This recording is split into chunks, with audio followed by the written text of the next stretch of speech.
Here are the top stories for today, April 18, 2022.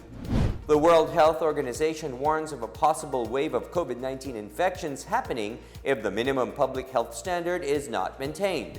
A second round of booster shots is slated this week. Another oil price hike is expected tomorrow.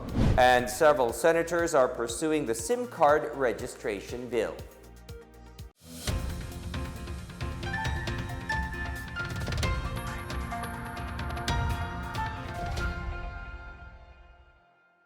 Good day, I am William Theo. Welcome to the PNA Newsroom.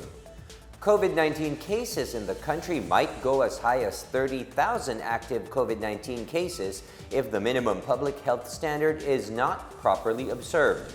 Acting WHO representative to the Philippines, Dr. Rajendra Yadav, said there is a possibility of a huge wave of COVID-19 infections due to the low compliance of the public on the minimum health protocol.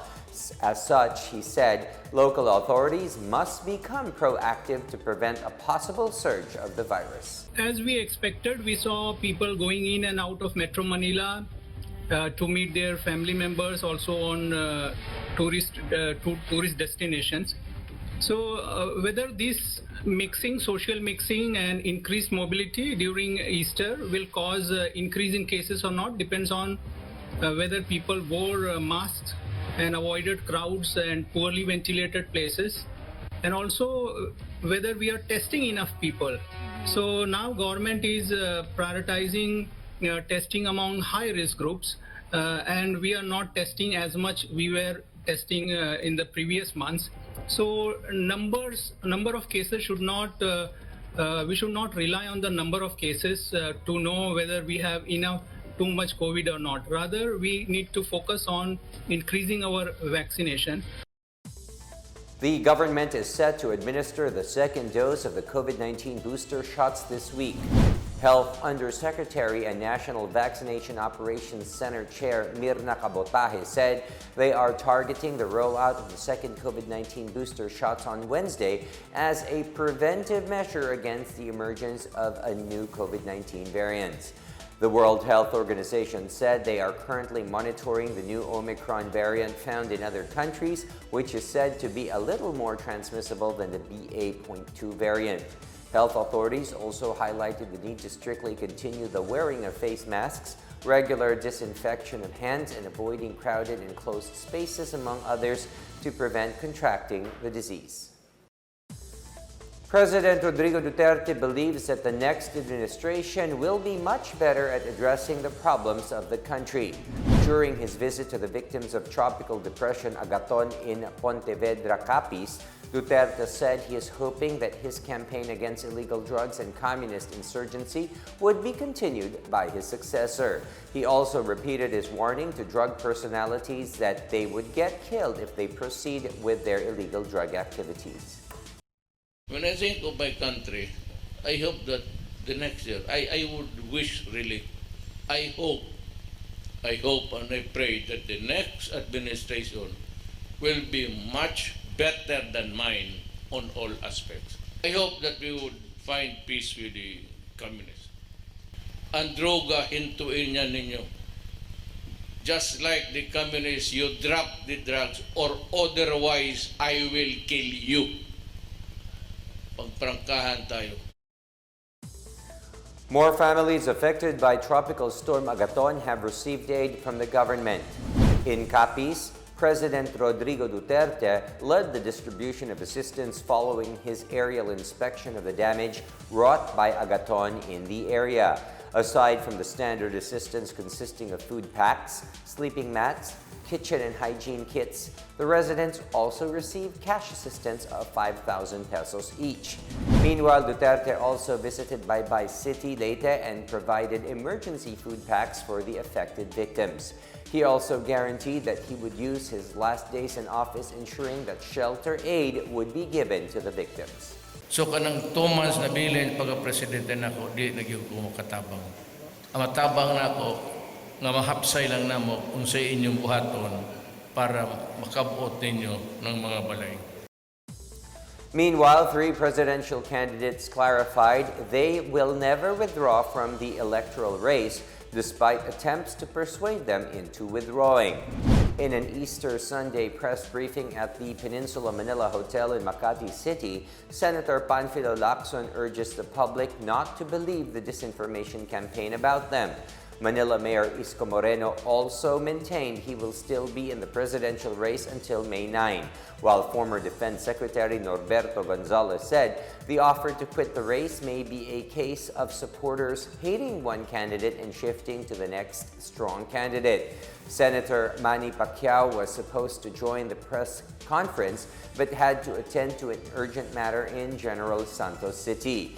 Meanwhile, Robredo spokesperson Attorney Barry Gutierrez said it has been the prerogative of every candidate to continue till the end. He said that they will remain focused on showing the people that a Robredo presidency will mean victory for the Filipinos. The Philippine National Police in Central Luzon appealed to candidates not to use them in their propaganda war, following the supposed erroneous crowd estimate of the April 9 campaign rally of Vice President Leni Robredo in Pampanga. The rally held at a mall in San Fernando, Pampanga, was said to be attended by more than 220,000 individuals. This drew a negative reaction as the venue could only hold about 70,000. Brigadier General Matthew Bakay, Chief of Police Regional Office Region 3, clarified that the figures came from rally organizers and not from the police. He also said that the PNP remains apolitical. Still ahead, oil companies announce a new round of fuel price hikes. And President Duterte stresses the need to resume face-to-face classes. We're back after a quick break. Keep it here on the PNA Newsroom.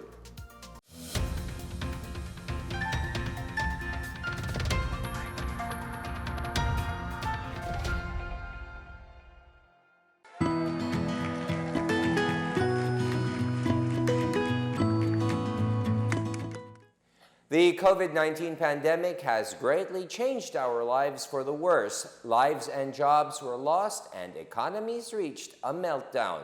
Thanks to the arrival of safe and effective vaccines, we are one step closer to normalcy.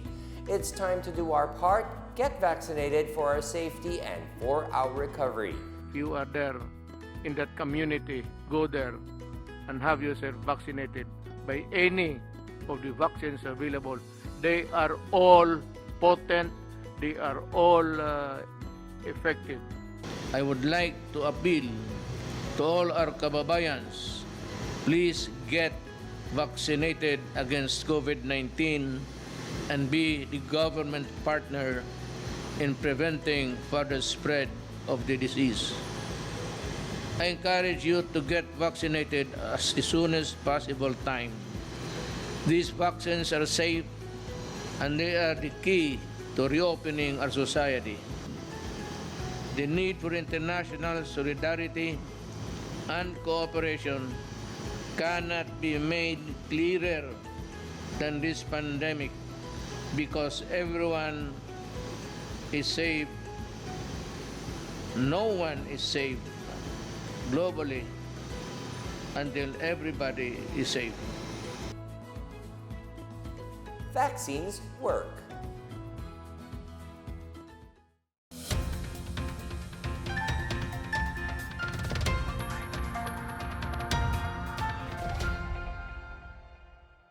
Several oil companies have announced that prices of fuel products will increase tomorrow at 6 in the morning.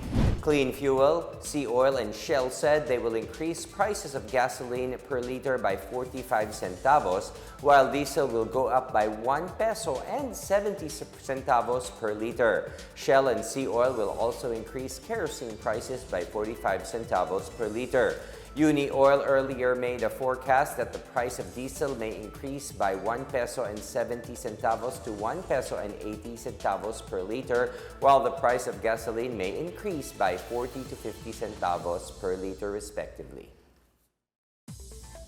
Malacanang, meanwhile, dismissed the recent reports of the United States State Department affirming the human rights abuses under the administration of President Rodrigo Duterte.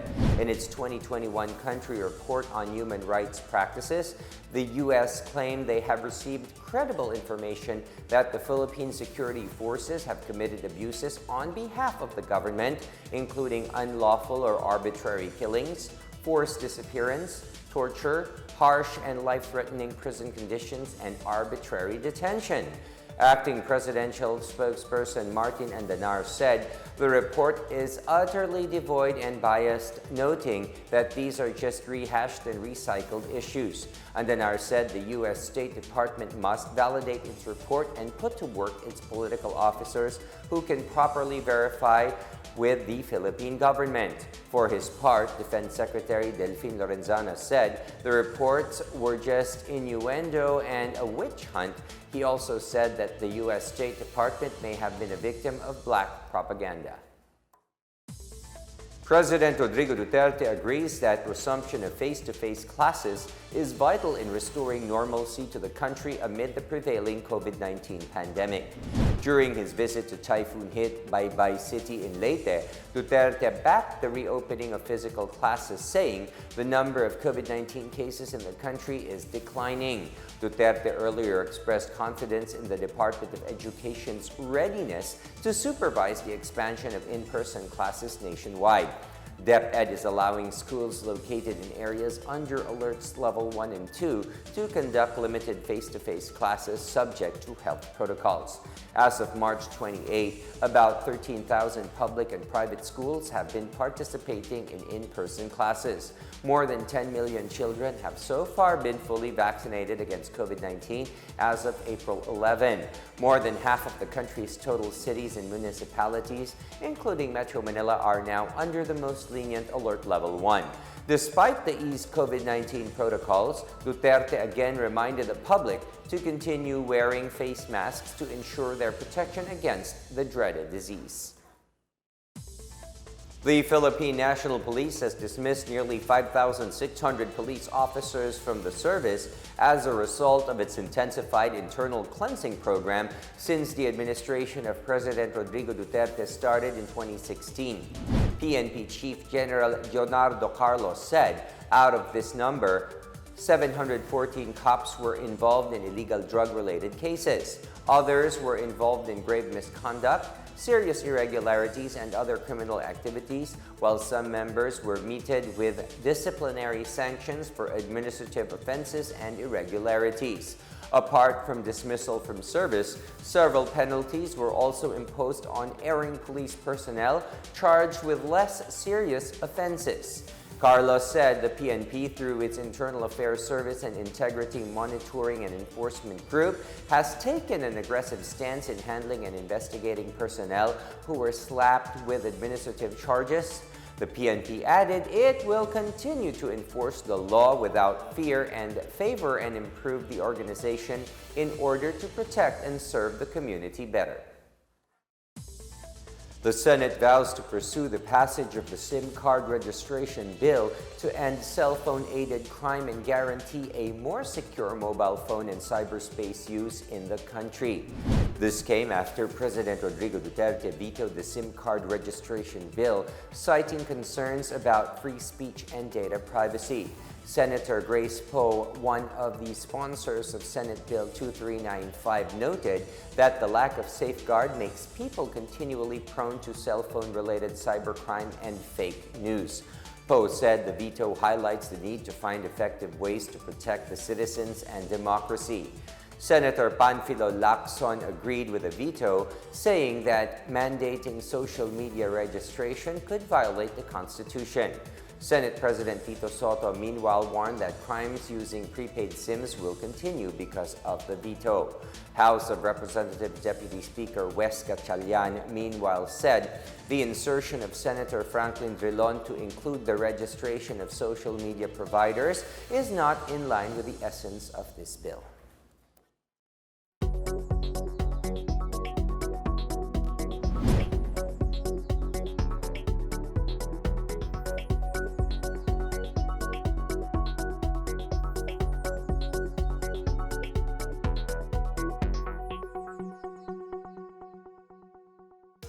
More stories from the newsroom. The PNP asks for a formal request to investigate the alleged sex video of Vice President Leni Robredo's daughter. And pole vaulter E.J. Obiena is named the country's flag bearer in the upcoming SEA Games. Details ahead. Stay with the PNA Newsroom.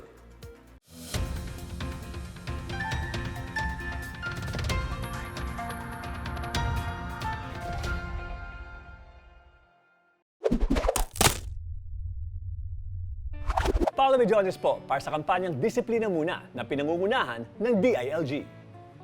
Bakit ba kailangan magparehistro sa pagpapabakuna laban sa COVID-19? Mahalaga magparehistro dahil ito ang unang step sa pagpapabakuna laban sa COVID-19. May 3 pamamaraan upang makapagrehistro ang isang Pilipino na nais mabakunahan. Una, ang online registration sa inyong local government unit o LGU. Pangalawa, ang pagpunta sa mga vaccination centers at pagkuha ng registration form. At pakikipag-ugnayan sa mga pinuno ng barangay o sa mga barangay health center. Tandaan, online, sa mga vaccination site o sa mga barangay health centers ang pagpaparehistro sa pagpapabakuna kontra COVID-19. Muli ako po si Paulo Medjones, Disiplina Muna Ambassador na nagpapaalala, huwag matakot magpabakuna. Bida ang may disiplina. Magparehistro at magpabakuna para ligtas ang pamilya, ligtas ang bayan. Disiplinadong Pilipino ay rehistrado para maging bakunado.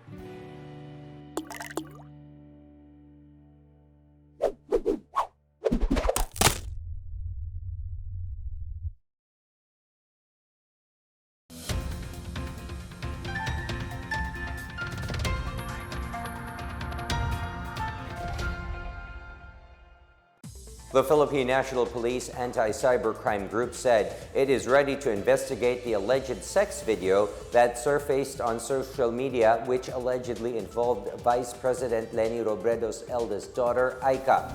However, PNP-ACG spokesperson Lieutenant Michelle Sabino said the family of the presidential candidate should formally file a complaint and ask for their assistance.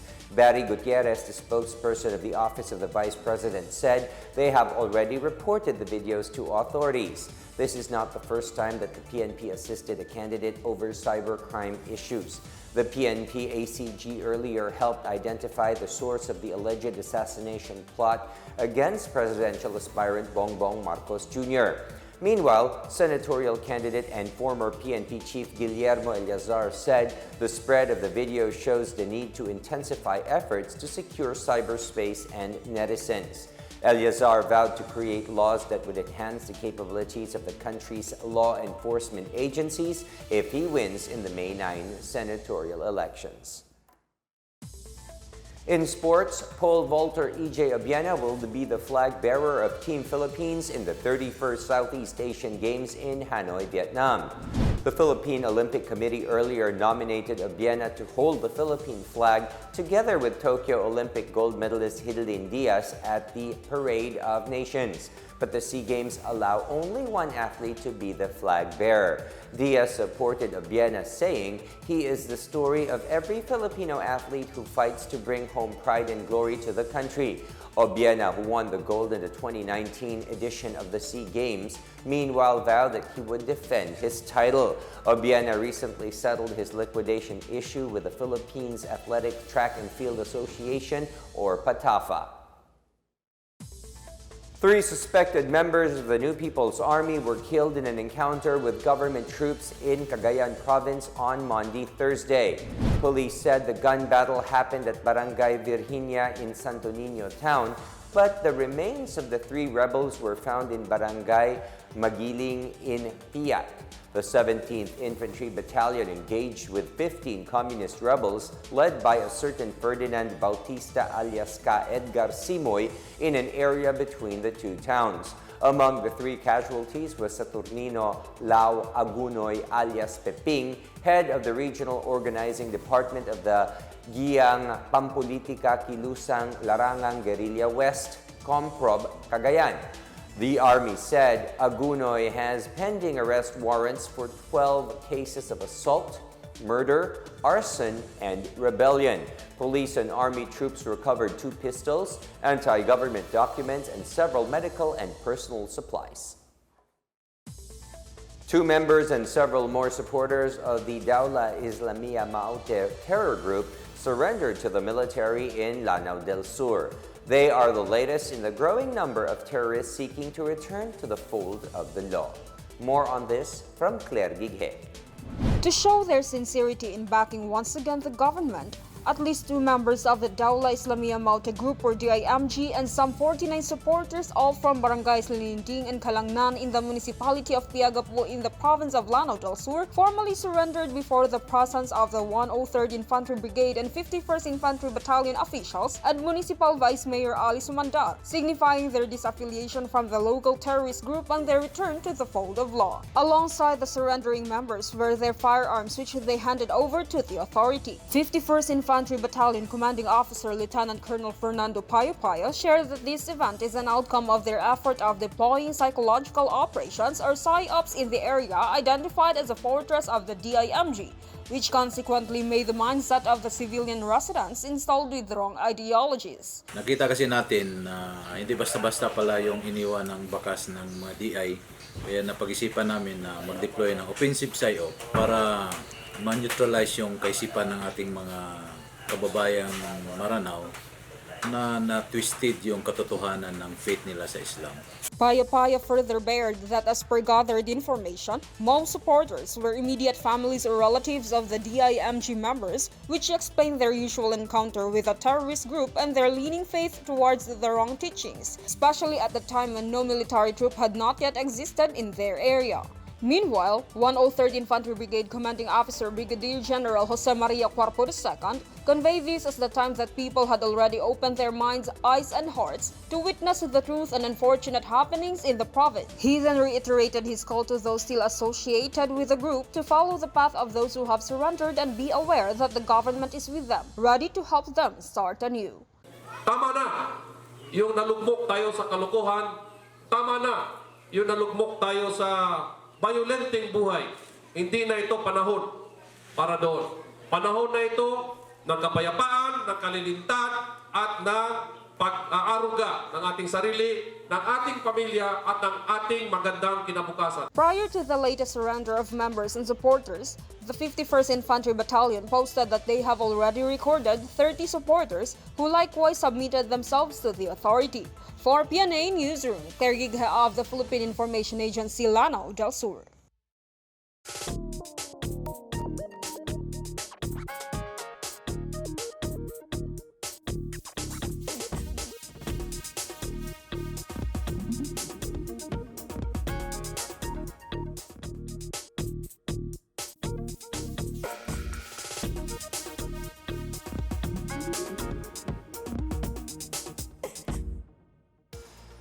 Let's take another look at today's biggest stories. The World Health Organization warns of a possible wave of COVID-19 infections happening if the minimum public health standard is not maintained. A second round of booster shots is slated this week. Another oil price hike is expected tomorrow. And several senators are pursuing the SIM card registration bill. As Filipinos, we all have a vital role to play in preventing the spread of COVID-19. So remember, wear your face masks and face shields, wash your hands often, practice safe physical distancing, go out only for essential reasons, and get vaccinated as soon as possible to protect ourselves, our families, and the community. Together, we can beat COVID-19.